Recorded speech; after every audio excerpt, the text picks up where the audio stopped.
Hello friends, Radhe Radhe, जय श्री राम। तो friends, अभी सुबह के बज रहे और मैं उठ गई थी और आज मेरी ज़िंदगी के बहुत ख़ास दिनों में से एक दिन है। आज मेरे बड़े बेटे पृथ्वी का जन्मदिन है, तो आप सब उसको अपना आशीर्वाद ज़रूर दीजिएगा।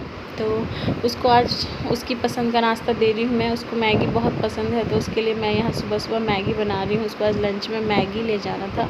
तो और पृथ्वी, वैदिक और पतिदेव तीनों ही अभी सो रहे थे, तो उसके लिए मैंने ये गर्मा गर्म मैगी बनाया। और पतिदेव उठ गए थे, वो रेडी हो रहे थे, उनकी भी मॉर्निंग शिफ्ट ड्यूटी है।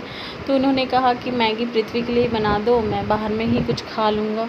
तो मैंने मैगी बनाया, उसके बाद पृथ्वी को जगा दिया था। वो रेडी हो रहा था, तो भी मैं उसका बैग पैक कर रही थी, लंच पैक किया, उसको चॉकलेट दिया स्कूल में बांटने के लिए। ये रहा बर्थडे बॉय।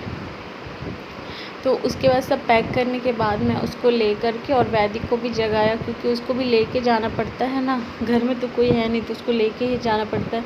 तो उसके बाद फिर रेडी होके मैं, वैदिक और पृथ्वी तीनों गए और पृथ्वी को स्कूल जा कर के छोड़ा। फिर घर आ गई और घर आ कर के नहा के और फिर हमने नाश्ता किया। और काम तो मैं करके ही गई थी, आज पोछा नहीं लगाया था, आज गुरुवार है तो मैं गुरुवार को पोछा नहीं लगाती, सिर्फ झाड़ू लगा लिया था। तो यहाँ मैं और वैदिक दोनों नाश्ता कर रहे थे। नाश्ता किया, उसके बाद वैदिक बैठ के थोड़ी देर तक खेल रहा था। उसके बाद फिर से मैं आ गई दोपहर का लंच बनाने के लिए किचन में।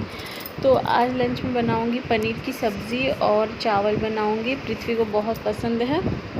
तो उसके लिए मैं यहाँ तैयारी कर रही थी, क्योंकि फिर 10:30 बजे पृथ्वी को लाने के लिए जाना पड़ता है। तो इस बीच ना टाइम बहुत कम बचता है, और उधर से आने के बाद फिर मुझे काम करने का ज़रा भी मन नहीं करता है। तो मैं हमेशा यही कोशिश करती हूँ कि खाना बन जाए उसके बाद लाने जाऊँ। तो इधर मैंने सब्ज़ी बना लिया था और फिर चावल चढ़ा दिया था, और थोड़े से बर्तन थे उसको धो लिया था। उसके बाद फिर पृथ्वी को लाने चली गई, आ करके उनको खाना खिला दिया था। और ये मैं अभी अपना खाना निकाल रही थी। दोपहर के 2 बज गए थे। तो ये रहा मेरा खाना, सभी बच्चे खा लिए थे, पतिदेव भी खा लिए थे।